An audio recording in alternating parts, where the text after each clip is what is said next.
Hey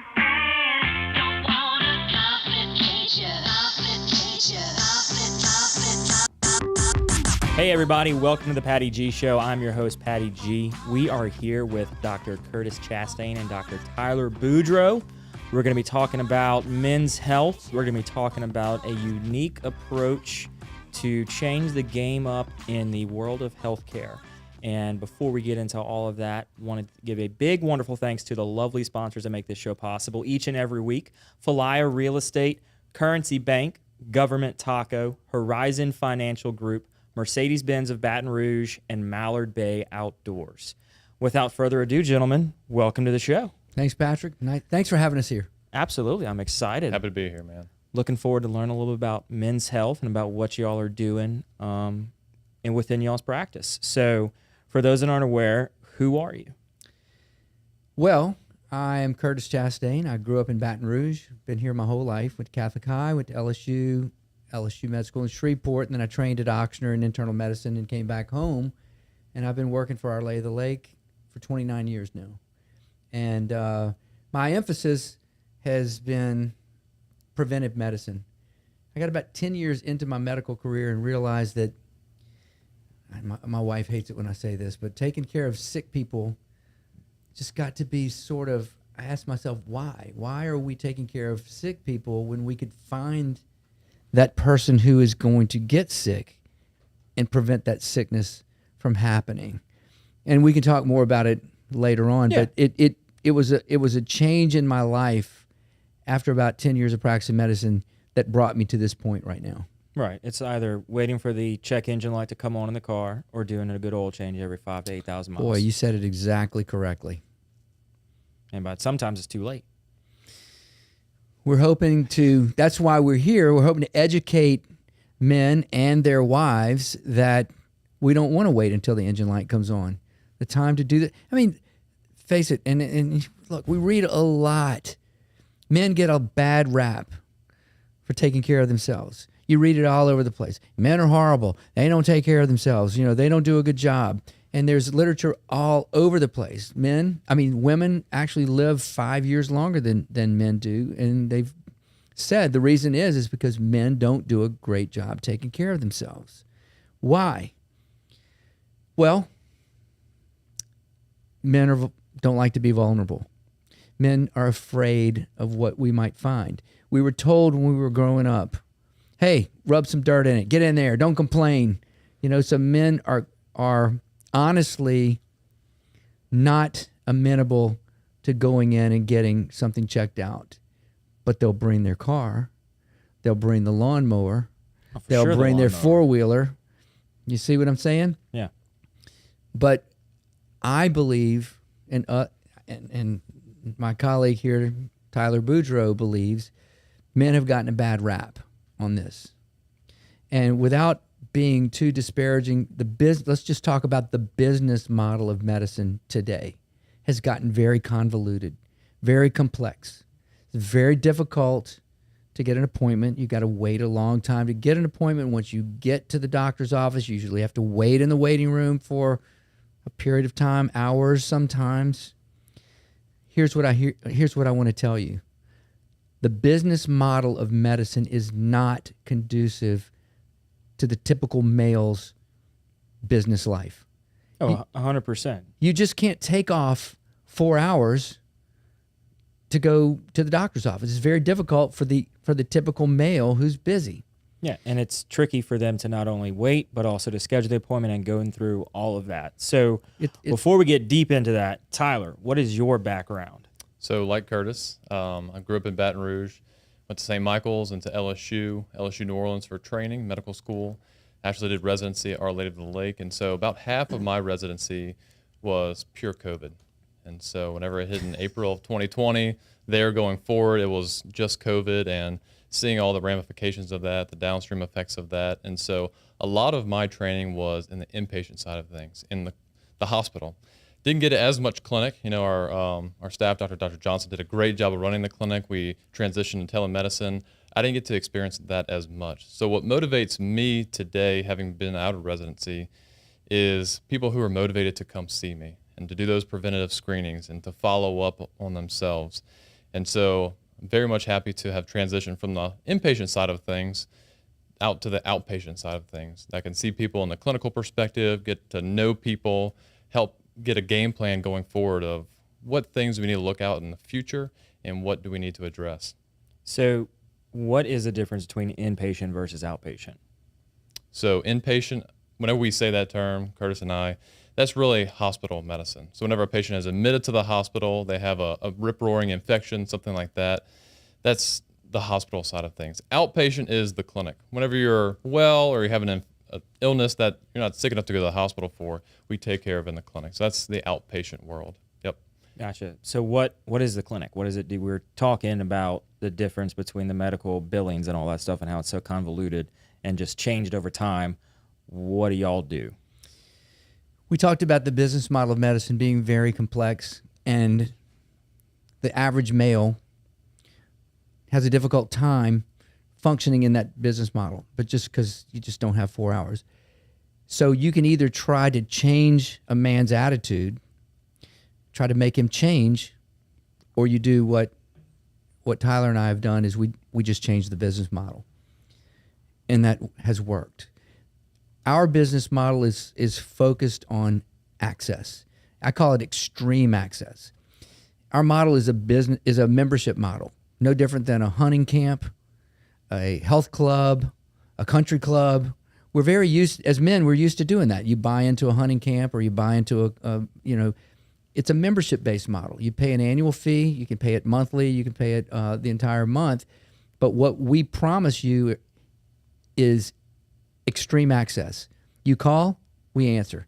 There is no voice message. We have our nurses have a phone and you can text. So Patrick, you're going out of town and you left your blood pressure medicine at home. I don't know if you have high blood pressure or not. I'm just making this up. You're sitting on the airplane and you go, oh my God, I left my blood pressure medicine home. You text our nurse and say, help, I left my blood pressure medicine at home. Our nurses text you back within 5 minutes and say, where are you going? I'm going to Phoenix. Found a Walgreens next door, calling it in there. Done. Takes, we get this all the time. Hey, I'm going fishing. I need those patches called in. No problem. You don't have to come in.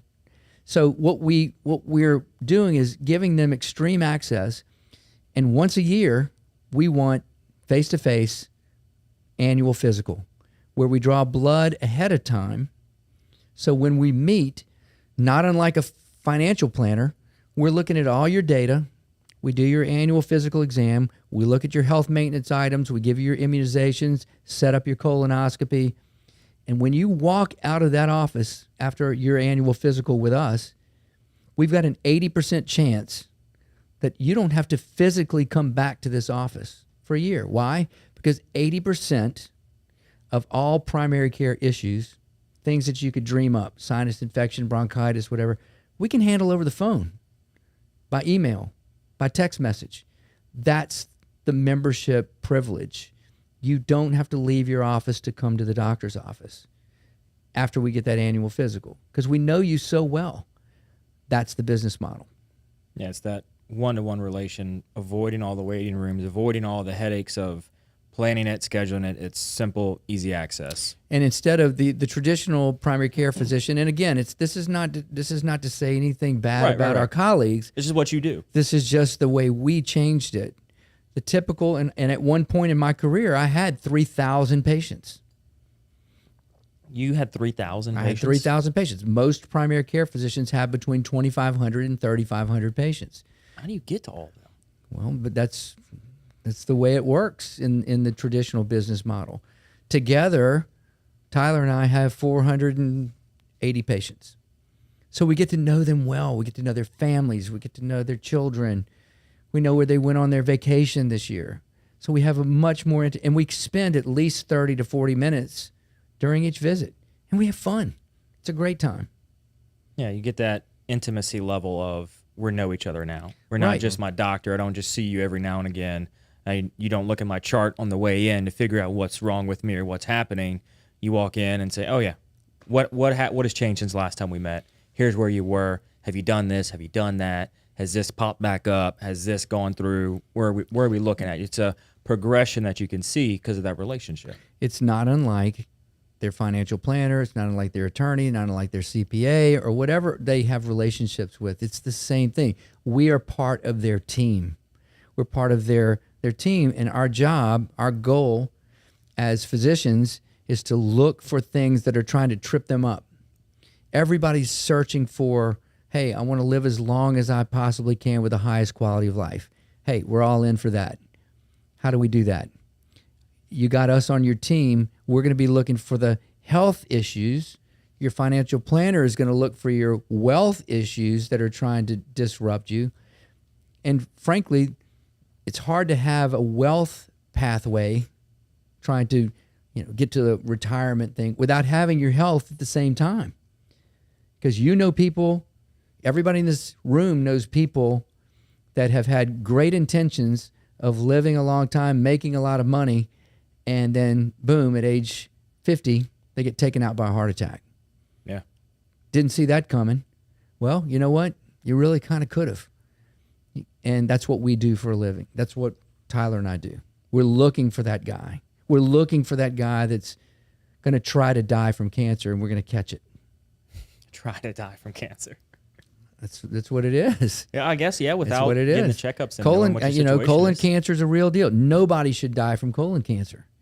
We start screening for colon cancer early enough. Did you know colonoscopies, which, by the way, a third of men never get, unfortunately, a colonoscopy is the only cancer screening test that actually cures the cancer that it is looking for.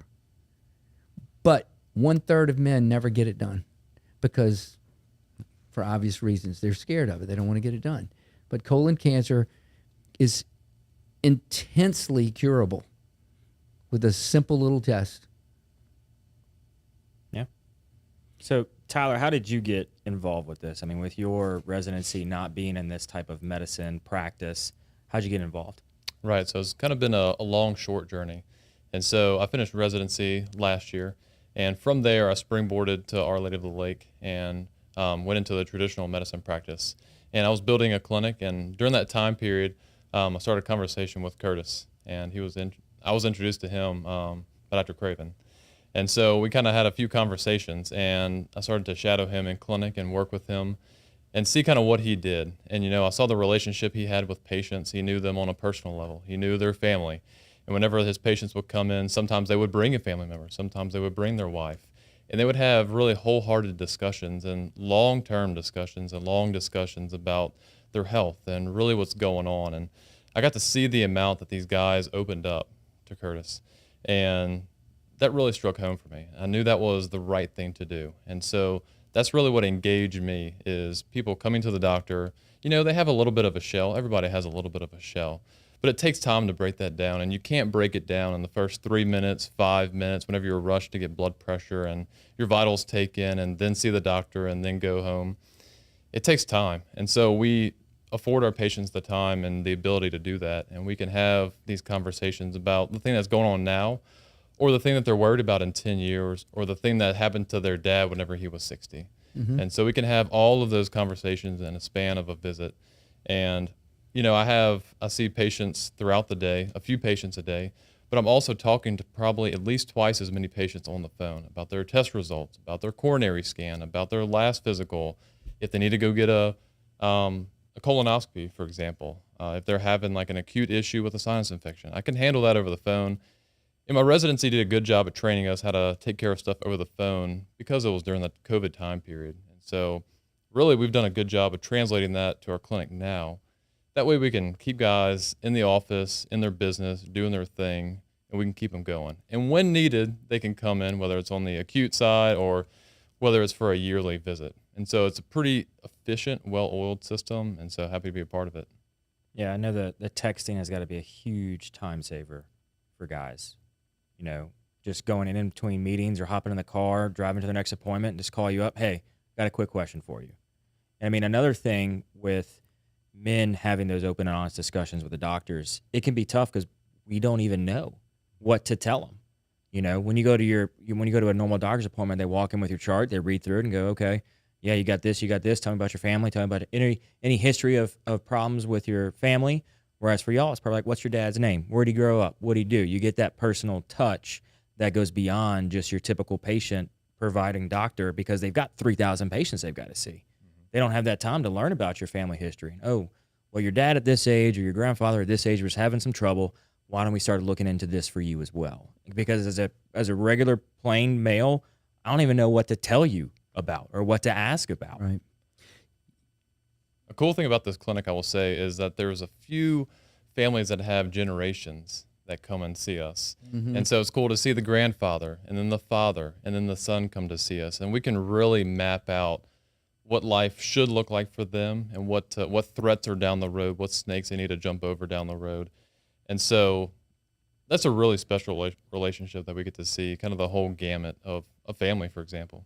We opened up a junior membership for half the annual fee. We said, we want your sons. You wouldn't believe how many guys jumped on that and said, I want my son, 22 years old, to start coming here now to learn how to start taking care of himself. We were floored. We were shocked at the number of people that we got. That and think about it. College students need a vaccine here and there. They need a travel thing filled out, and it takes them days or weeks to get it in the normal way. But they call our office, hey, my son needs this form filled out. Done. Just bring it in. We'll take a quick look at it. It just doesn't take that long. It's not that difficult. Yeah. And another thing with the clinic is, we get to know these patients and these guys, but also our nurses and our front desk staff really know them as well. And so they get to learn their first names. And as they're walking through the door, hey, how's it going? Something by their first name. How's it going, Patrick? And the nurses know them too. So as they're checking them in, they kind of know, strike up an easy conversation, which immediately eases everybody in the room, everybody in the clinic. And so for guys who are already wound up and anxious, you walk in the room and, hey, how was your Florida trip? And it's like, just bring it on down and everything's good. And we come walking in and we're like, hey man, what's going on? And make it safe for them to talk. So quick little story. I was talking to a patient of mine the other day, and I noticed that his father had died late 50s, 58 years old. And I was just, it's one of those things. If your father dies at 58 and this guy was late 50s already, and I'm looking at his chart and I said, he's 58. I said, do you ever worry about yourself? Patrick, this man stopped and he couldn't control himself. And he just busted out and he lost it. He started tearing up and crying. He goes, I think about it every day. He goes, my father and I sat on the couch every Sunday afternoon and watched baseball. And one day we were eating popcorn. I looked over and I thought, hey, my dad's asleep. But he wasn't asleep. He had died right in front of his son watching baseball on a Sunday afternoon. And that had traumatized him so much. And he died at 58, and this guy was 56, 57.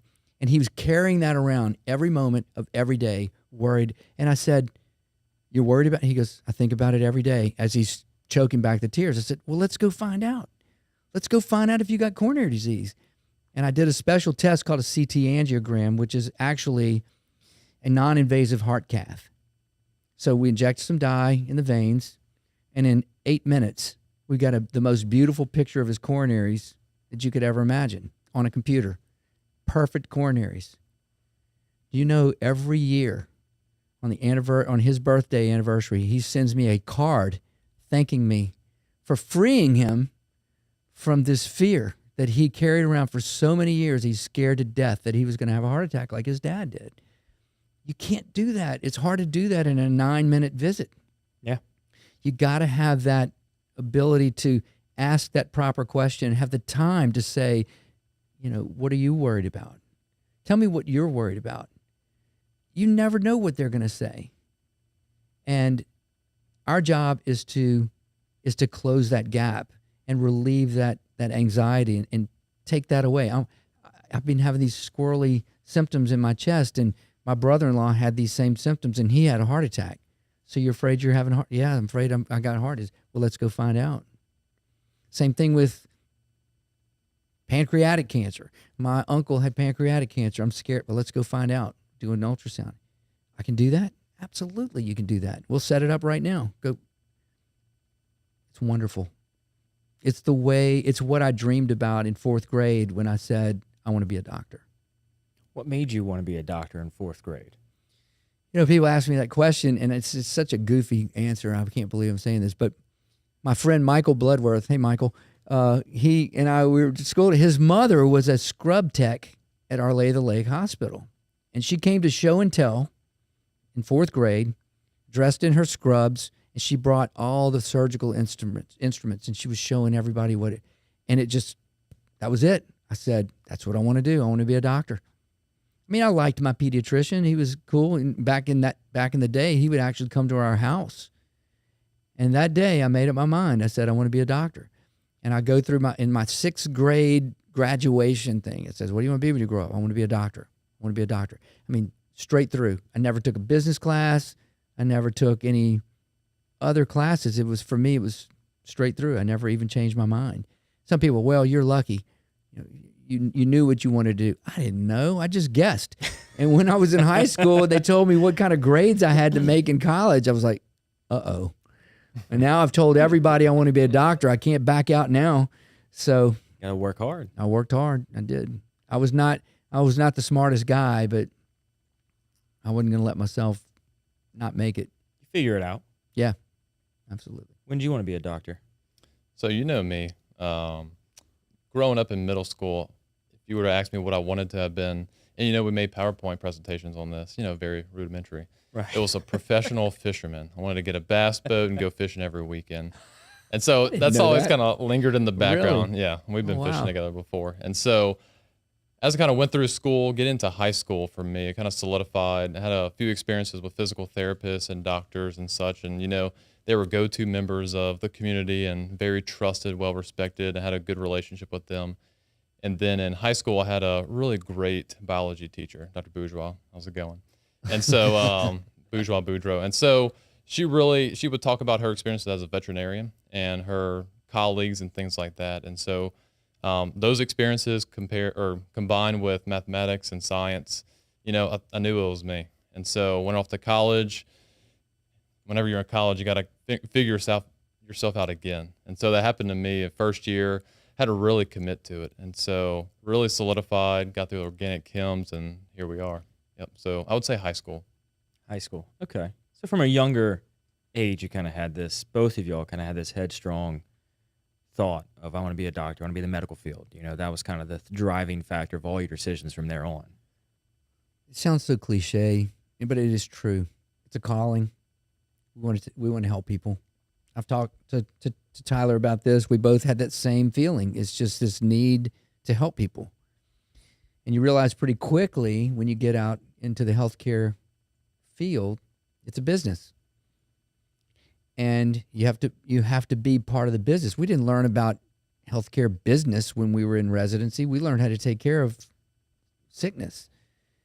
So suddenly your first day in clinic and you're a real doctor now, you got to be prepared to do the business part. And sometimes the business runs a little counter to what you would otherwise do to take care of sick people.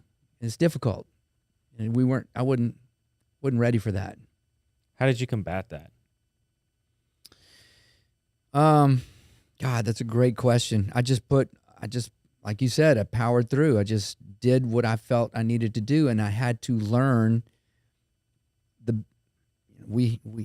I just had to learn how to do the business part. You just kind of figure it out after a period of time. That's how you put food on your table. That's how you put your kids through school. You got to figure it out pretty quickly. As much as I would love to sit there and spend 30 minutes with every single patient back in the day, before we switched this membership model, you had to learn how to get your business done with a patient, prioritize their needs, wants, and desires, and move on.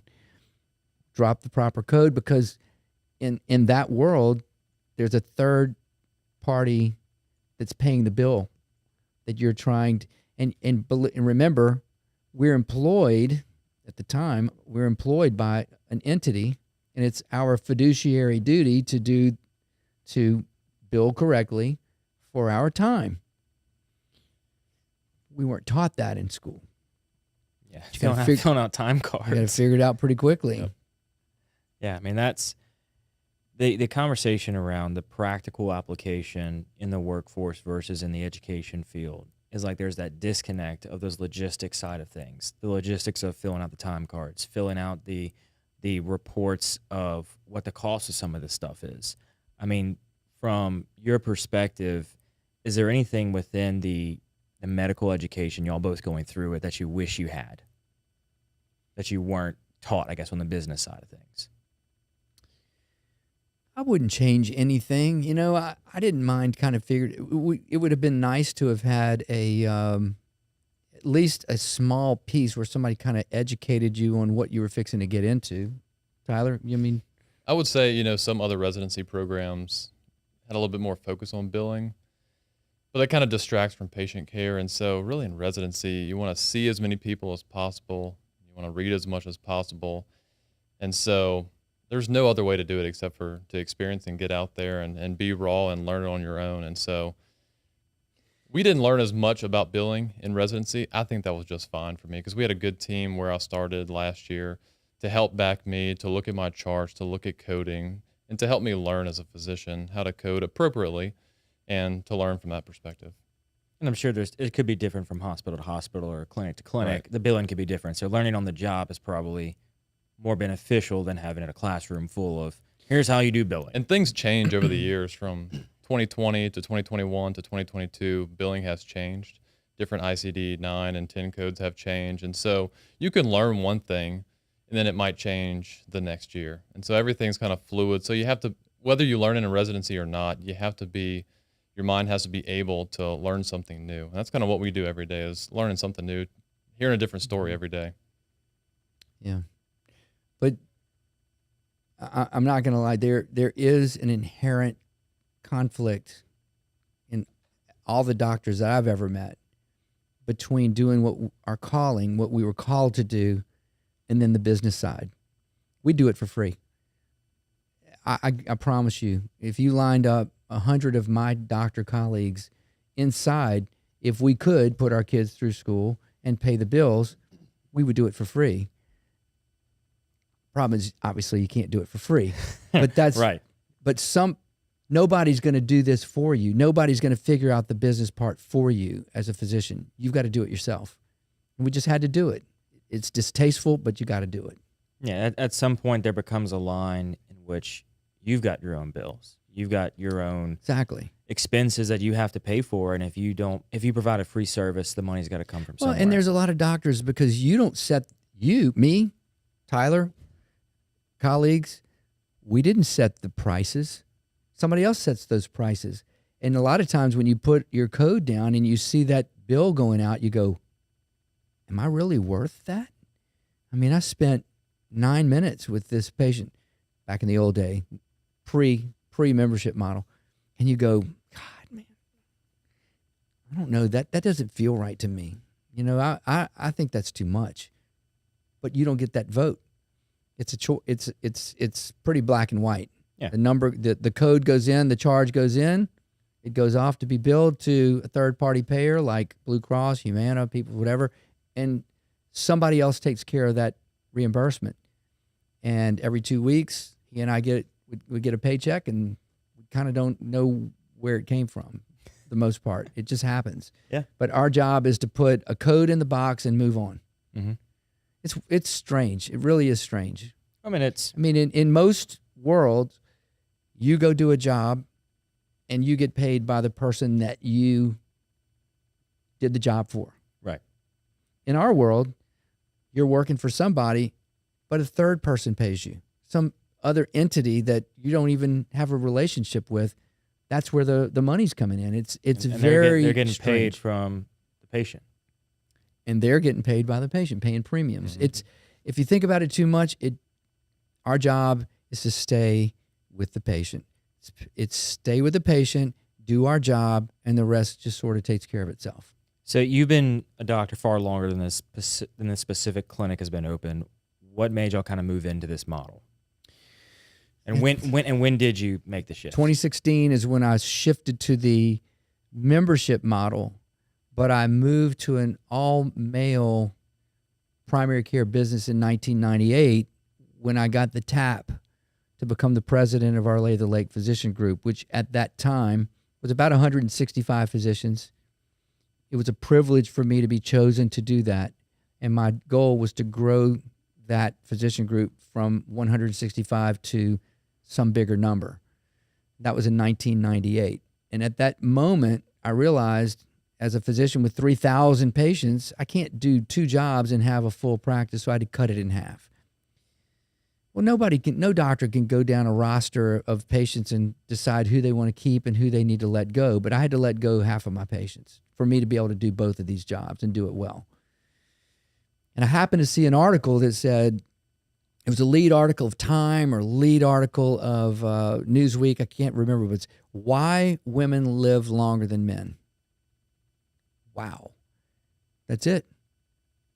Why not just pick a gender? I'm going to be an all-male doctor, all-male primary care. And I wrote letters to 1,700 women that I was taking care of at the time. And I said, I'm going to do an all-male practice. And that was in about 2000.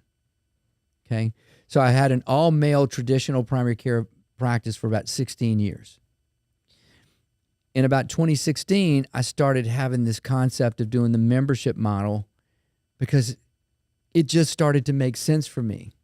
I felt like if I could change the business model and create the equivalent of a hunting camp or a workout facility and charge this membership, that I could get men to truly come out and take care of themselves. At that point, I had grown my all-male primary care practice to almost 3,000 patients again, believe it or not. So I sent out a letter saying, hey, I got this great idea. For $2,000 a year or $175 a month, you're going to join this membership and you're going to get extreme access, you're going to get convenience, you're going to get efficiency. You don't have to. And I said, no, everybody's going to show up. I mean, half of these 3,000 guys are going to get it. They're going to show up. You know how many people showed up on the first day? 160. I was going to guess 100. 160. And I said, oh my gosh, what have I done? What have I done? Well, I'm happy to tell you that it just took a little while because it was so disruptive and it was so radical and it was so different. They couldn't get their hands around it. But then they started figuring it out. Access, convenience, don't have to leave work, get a comprehensive physical for the price of your cell phone, which is exactly about what it costs. Because people say, that's just for rich people. I go, do you have a cell phone? They go, yeah. I go, same price as your cell phone. It's really not that out of reach. It's really what you value. Do you value your health? Do you value? So they started to figure it out when they realized I can either continue to wait in a waiting room for an hour and not be able to get a call back from my doctor's office, or I can join this and get instantaneous access and get a real rich relationship. Because what's the most important thing? Your health and looking out for these things. And all of a sudden it took off. And as we're sitting here now, we're at 480 members and looking at probably what, Tyler, 600 That's the goal. We get to, and it's happening. The momentum's happening. So, and there's a cap, or is there a cap for y'all, or is that just until y'all are able to bring in another doctor? Well, for the two of us, we've talked about it, whether 600 is the right number or 650, we'll know it. Look, we're flying by the seat of our pants right now, man. I mean, this is radical. This is totally different. There's nobody else doing this. All male membership practice. My capital partner is Our Lady of the Lake, and they have been awesome. I mean, they have really provided me with the resources that we need to do this, and it is really taking off, and men are coming out from all over the place. And lately, we've been getting about a new member a day, which has never been, I don't know what's happening, but I think what they're trying to figure out, what they're starting to figure out is access is the most important thing. We want an answer when we need an answer. You go out on the golf course, you're playing with a buddy, and the guy goes, God, man, I'm waiting for a phone call back.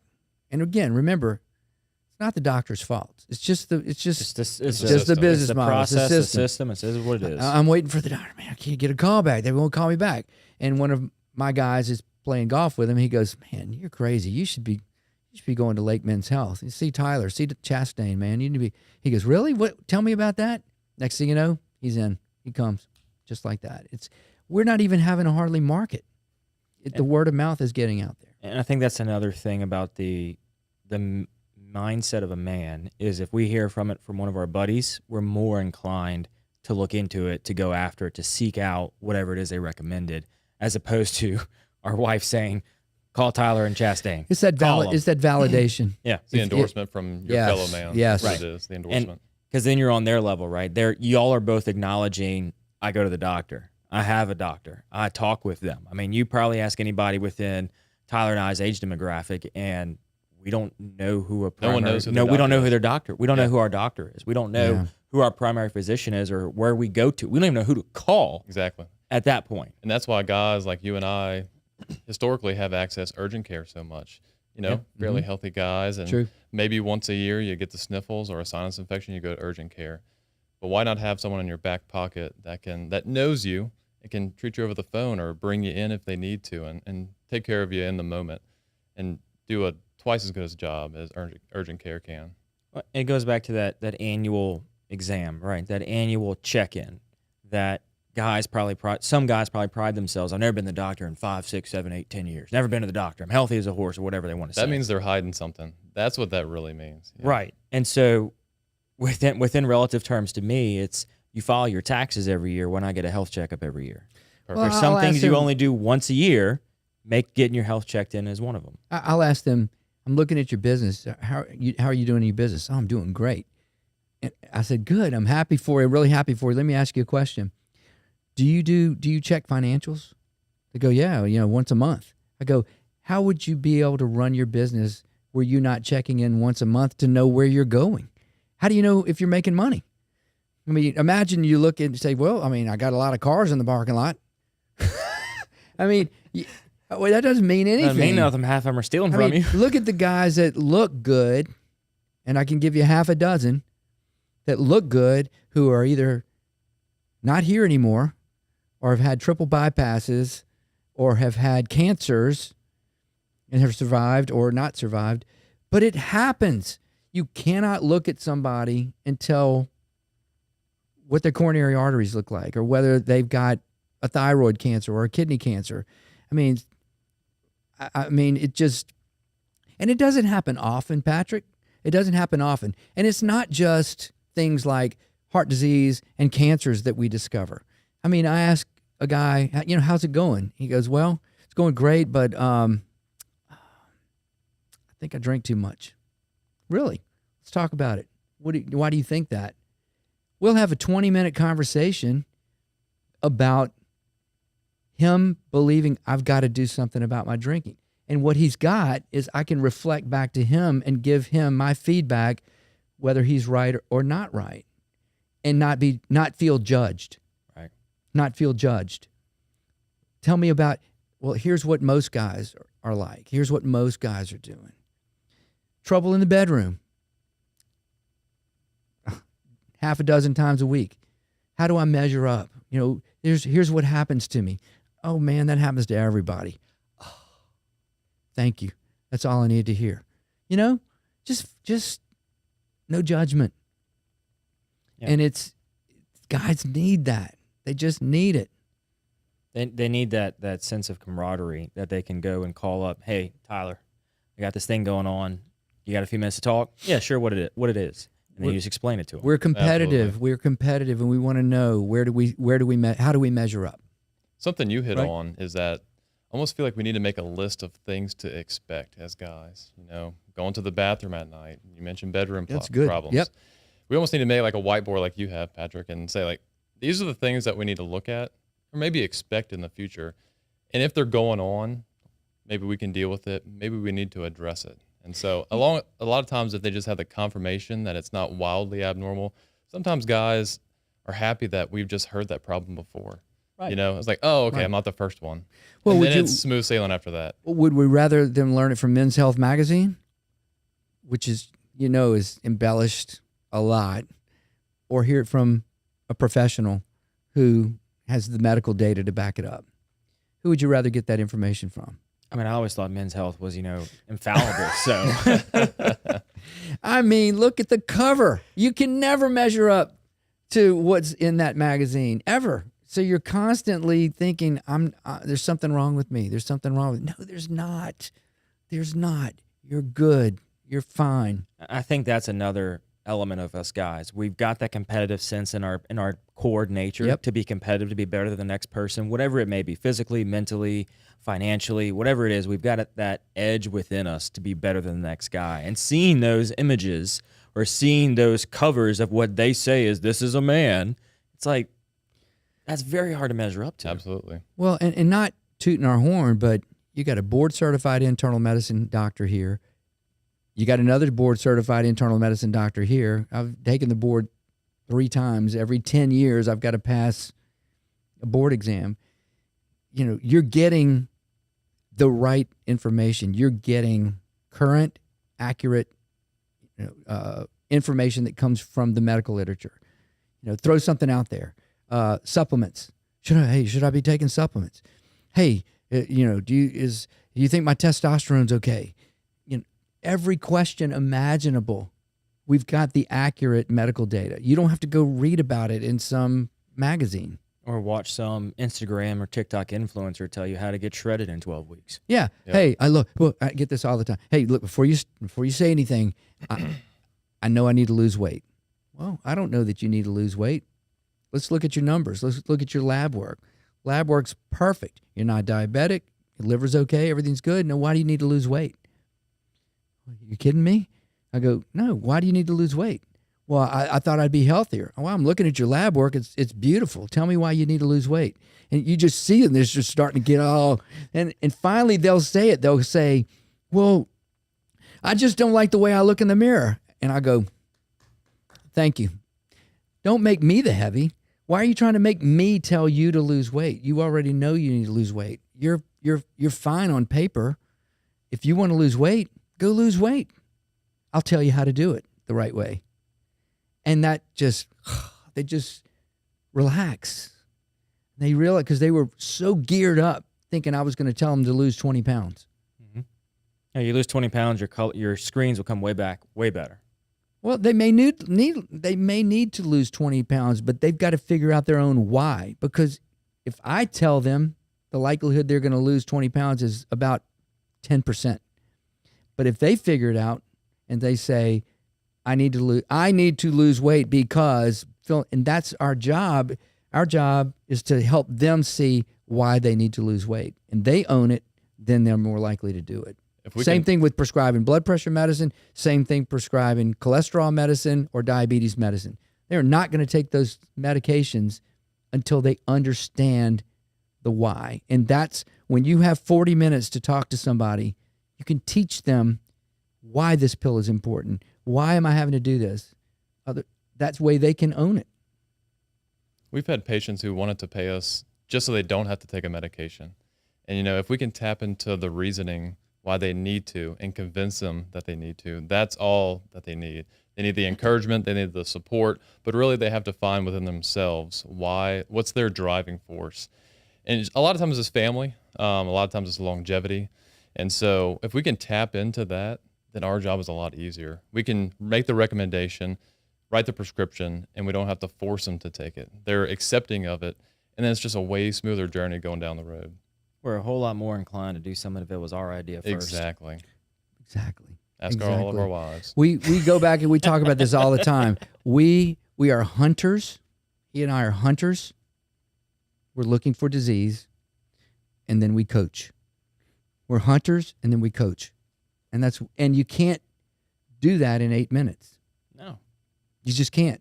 And the business model is not set up for that to happen. And I believe that it's really, really, the momentum is building tremendously.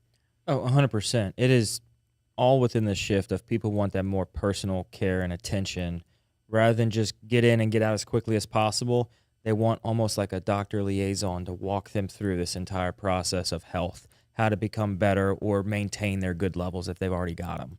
They want that personal care and attention. They want that ability to text you, to call you, to FaceTime you rather than coming in. And even if it's in the afternoons or odd hours, they want that access.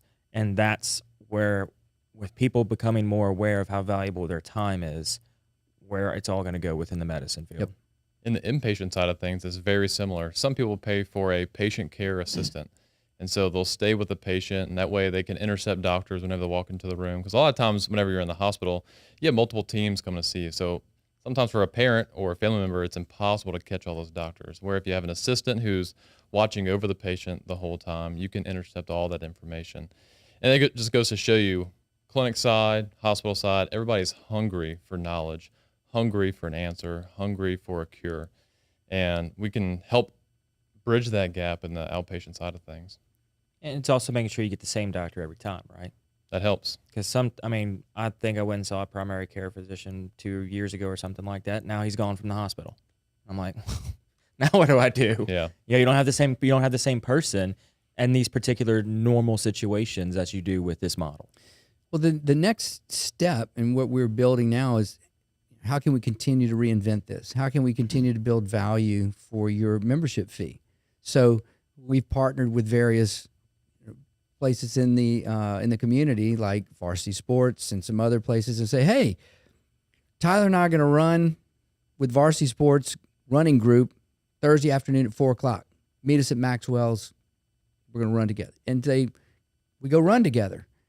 You know, I can envision putting together getting a friend of ours who's a patient of ours who's a chef. Let's teach them how to make a quick and easy men's meal. Whoever wants to come on. We'll get 20 guys in there. And there's just so many ways that we can continue to bring value for no additional, our friend Mike Hackett said it best. We are trying to build a community of men who's finally understand that taking care of themselves is a priority. It's not, you don't have to be afraid anymore. And it's a community of men who find that going to the doctor is cool. Yeah. It's not bad. It's fun. And it becomes exactly that, a community of men within this group that all can lean on each other and help lift each other up and be supportive of one another. Y'all did an event a couple weeks ago at MercedesBenz that I was at. It was fantastic. That seeing that community of men around men's health and being open and asking questions and just pure, genuinely concerned and curious about their health. And also, from y'all's approach, it's, well, whatever your position you're in, whether we're your doctors, somebody else is your doctor, these are the questions you need to ask, and this is the stuff you need to look in to achieve that longevity of life. We are very careful to do that. We're not out there, pump, you got to come to us. You got to come to us. We're not looking to poach too We much. would love it if you would come to us, but we're not going to poach other doctors' patients. Our job is to educate you to go back to your primary care physician, and these are the questions that you need to ask. It's like getting the answers to the test. It's like, thank you. And they can in their 9-minute visit, they can make that visit a lot more complete if they have the answers to the test. And in that even particular, the questions to ask, like what I was saying earlier, we don't even sometimes know what to ask to look into. So if we can build that community of men who find it cool to get health care, and we can help teach them how to take care of themselves, it's no different than a wealth manager teaching you how to build your investment portfolio so that you can successfully retire one day. Everybody thinks that's fine. We accept that. Everybody goes there. We understand that, but nobody has taken that approach in healthcare. It's exactly the same. And in fact, at the meeting that you were referencing, that's what we had. We had about 30 business people, investors, and all of them were hungry. They were looking for this momentum to build wealth. That's all and that's what that meeting was about. They were meeting to come up with ideas to do investment deals and all that stuff. And we were we were sort of the entertainment, if you will. And so I stood up in front of them and said, I don't know anything about what you do. I mean, I know a little bit about what you do. And I understand the drive and the hunger, as you said, Tyler, to build wealth, because that's what they were there for. These were 35 to 55-year-old gentlemen. I said, but what I do know is if you don't have your health in order, you can forget about it, because along comes a sudden cardiac arrest. Along comes the cancer. You can't have one and not know about the other. You could have heard a pin drop in that room. And we showed them pictures. We showed them the pathway to achieve total health, whether they came to us or did it with their own. We don't really care. But we're giving them the recipe. We're giving them the answers to the test. And after that meeting was over, Patrick, we stayed an hour and answered question after question after question after question. And you can just feel it. Guys need this. And I love it. I feel like we're doing something extraordinary. I really do. Yeah, because that goes back to that calling. Yes. That you just genuinely enjoy helping men along their health career. And I'm tired of hearing about men are so, they never take care. I'm tired of hearing that.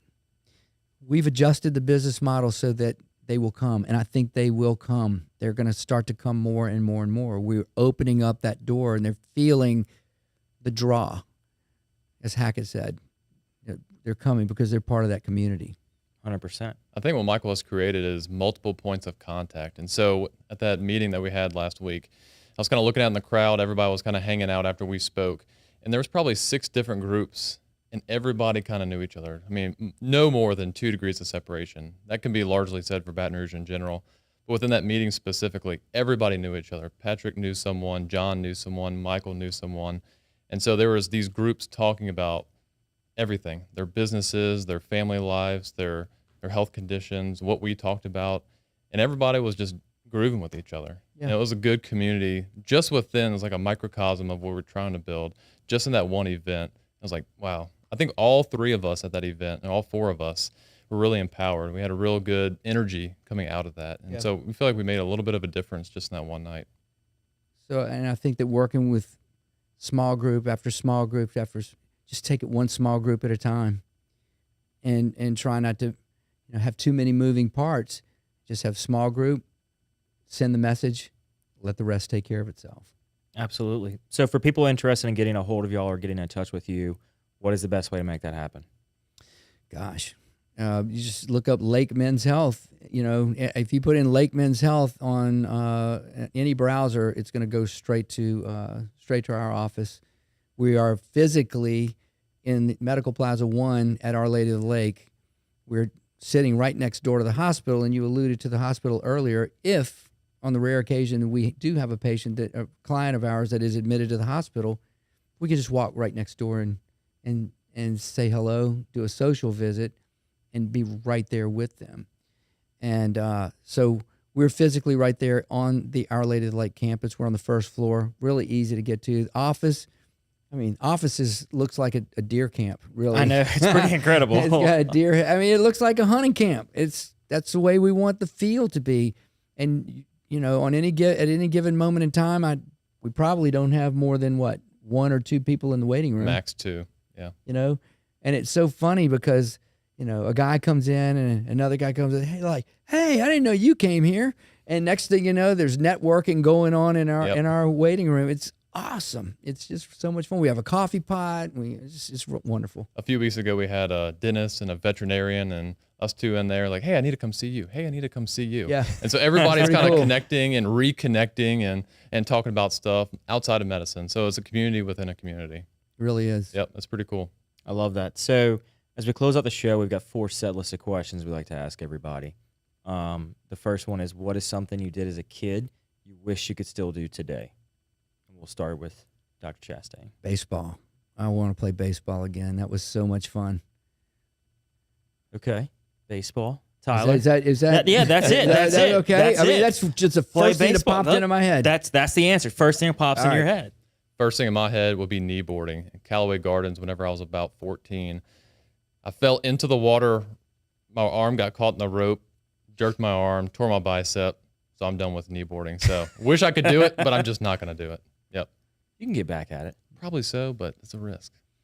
I see I like want to be vulnerable. you need to Patrick. get in. You need to get in a doctor's baseball league. Yeah. And you need to go kneeboarding on a lake. You know, the Just engineers not have the False softball River. league going. I think we need to recreate that. Yeah.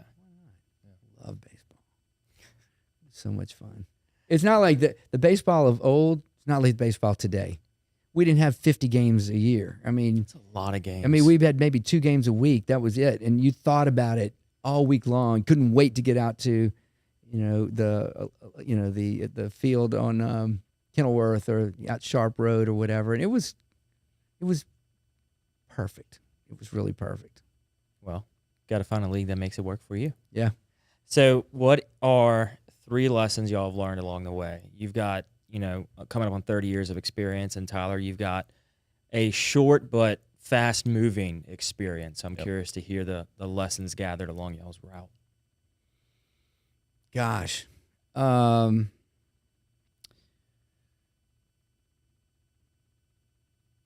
don't you take this one first? You got it? Okay, I got one at least. All right, go. Mention the word vulnerable. I think everybody needs to be vulnerable at some point in their life. Yesterday, I was vulnerable with physical therapist, and we had a moment. And so I think everybody needs that, whether you're the patient, whether you're the provider, whether you're just a family member or a friend. Everybody needs that, or else you're not going to share your story. It's not going to be heard, and you're going to miss stuff. And you're going to sweep it under the rug, and it's going to blow up one day. Vulnerable. I'm sorry, I don't mean to copy you, but I think one of the lessons that I learned is to be honest and transparent. And when a guy comes in and says, I'm having fill in the blank, there's nothing wrong with me saying, yeah, that happened to me too. Yeah, I'm just like you. And being able to say, I think being able to be the teacher, be, like you said, and be free to be vulnerable. Sorry, I don't mean to take up, but that's a really good one. That really is a good one. I think that is truly a powerful and important thing for men to realize. And not easy. Not easy by at all. any stretch of the imagination. Well, think about it. Most people put their doctors up on this pedestal like they can't even hardly talk to them. And I'm sitting there saying, they say, I've had trouble in the bedroom. I go, yeah, join the club, and everybody does. I mean, sometimes you're just not on your game. And they're like, why? It just decompresses everything. So they know I'm okay. I'm really okay. And so I think that's a lesson, is to be honest, transparent, and vulnerable. I think that was a great one, Tyler. I mean, I think another one is riding the wave. And so there's been a lot of changes in healthcare in the country, the state, the local, Baton Rouge. And so if we can ride the wave, not to mention the waves of COVID that have been crashing upon us since 2020. And so if you've built a pretty long-standing clinic here, and I'm happy to be a part of it. If we can ride that wave, I think we're on a pretty good wave right now, and we're coasting through. And so I'm enjoying the ride, going through many rides within a ride. And so it's been fun. I think for me, it's to stay grounded. I started 15, 18 years ago. I go home for lunch every single day. I spend time with my wife, Chanel, my beautiful wife, Chanel. We eat lunch every day together. And that helps us be able to say, understand what's going on in our world. And even though I've got this professional world, I've got my husband, father world as well. I have 4 kids, 4 grandchildren, and that world is very, very, very important to me. And I can't just go to work all day and then come home and expect after a long day to be able to, but coming home for lunch every single day keeps me grounded. I think that's a great lesson that I've learned. And not everybody can do that. I get it. But for me, it's very important to me. Absolutely. Yeah, that going home for lunch thing is nice. Man, I call it touching base. I go home, and remember back when we played tag when we were little kids, and you just run to base and you're safe? When I run home, I'm touching base, I'm safe. Even though every now and then I get a couple of pages or phone calls, but for the most part, I'm insulated in the middle of my day, and it gives me energy to go back in the afternoon and hit it, and I'm good. So what is something y'all love about Baton Rouge? Gosh. LSU sports, just popped into I still get goosebumps when I hear the LSU fight song. The energy that you get from LSU sports is great. I love it that you're an hour, less than an hour away from hunting and fishing. You can You can be in any kind of sporting area within less than an hour. I love being able, because I'm a real outdoors person. But and there's just such a variety of things to be able to do. I would say something I said earlier, the 2 degrees of separation. I feel like everybody knows everybody in the city. And so that's good for the most part. And so you got to watch yourself.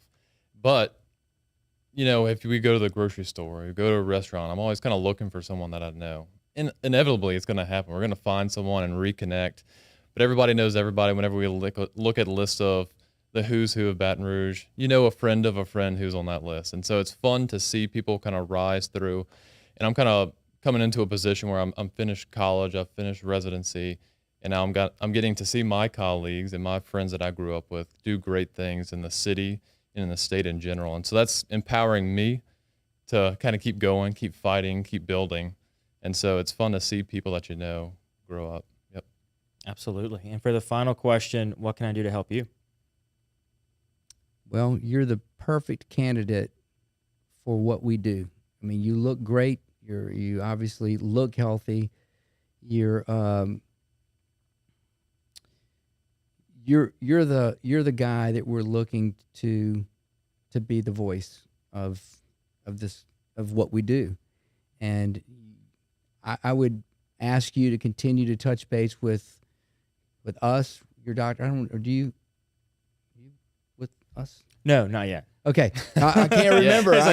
I'll go. I don't care who you go to, but I'm not going to Tyler. But take the time. Everything we've talked about, be the role model for the guys that are out there listening to you. You be that role model, and whether you and be our fan, for those people that want to come and do this type of model, that would be great. Absolutely. I would echo that and say you've come to 2 of our events so far. We want you to keep coming. Yeah. You're a good face in the crowd. You Absolutely, know people. Yeah. And just to continue that community, just have the conversations with people in the audience. And, we like your questions. We like you talking with people. So you're a good representation. So you're one of the guys that I think of who's grown up in your whole family, all your brothers and sisters. And we'd like to have you. Yeah. Absolutely. Well, thank you all so very much for coming on the show. I appreciate the time. Great job, man. Thank you. I'm glad we're able to have a good, vulnerable conversation around men's health. It's good. It's really good. Yep. It's time. Yeah, and I'm looking forward to seeing what y'all are doing in the community grow and continue to expand beyond Baton Rouge and get people from outside coming in and maybe even convince other doctors to open similar clinics in their area. Yep. So that would be great. Thank you all very much for coming on. Thank you, everybody else, for listening or watching, whatever platform you're consuming this on. I really appreciate it, and I know the guests do. Look, guys, sometimes we got to be vulnerable with ourselves and come to the realization that we're not perfect. Maybe there is something wrong with us, and maybe there's somebody that we need to talk to, whether it's mental or physical with these guys. We got to take care of ourselves. If you're in a business, if you're trying to think about a business, or you've got a bombing retirement plan, don't you want to live to see and enjoy that retirement plan? Health is not something that you want to joke around with. So be sure to take the bull by the horns and do something about it. Talk to somebody. If it's these guys, if it's your own doctor, whomever, just get out there and take care of your health. Well, this has been the latest episode of the Patty G Show. Thank y'all so very much. Y'all have a good one, and a big, wonderful thank you to the amazing sponsors that make this show possible coming your way right now. Thank y'all so very much for listening to this episode of the Patty G Show, brought to you by Government Taco. They're located on the corner of Government Street and Jefferson Highway. Jay is always slinging up a new taco of the month, so if you're a frequenter to Government Taco, let us know in the comments what you thought about this month's taco of the month. If you're not a frequenter, maybe trying out this month's taco might just convert you. Big thanks over to them at Government Taco for making the Patty G Show possible. Thank you so very much to our sponsor, Falaya Real Estate. They are the all-in-one real estate platform for you, whether you're buying or selling. They've got options starting out at $399 to sell your home. The average lister saves anywhere from $7,800 on their closing of their home. It's really incredible what they're doing with it. Barrett is amazing at Falaya. Jacob, they're going to help you through the entire process from start to finish and really treat you like family. At Horizon Financial Group, we enjoy helping others achieve greater confidence, clarity, and direction in their lives. We realize everyone's path to financial success is unique. Sometimes you just need a friendly guide along the way. Whether it's customized financial planning, individual wealth management, or servicing your company's retirement plan, we've got the team with the experience to help you reach your goals.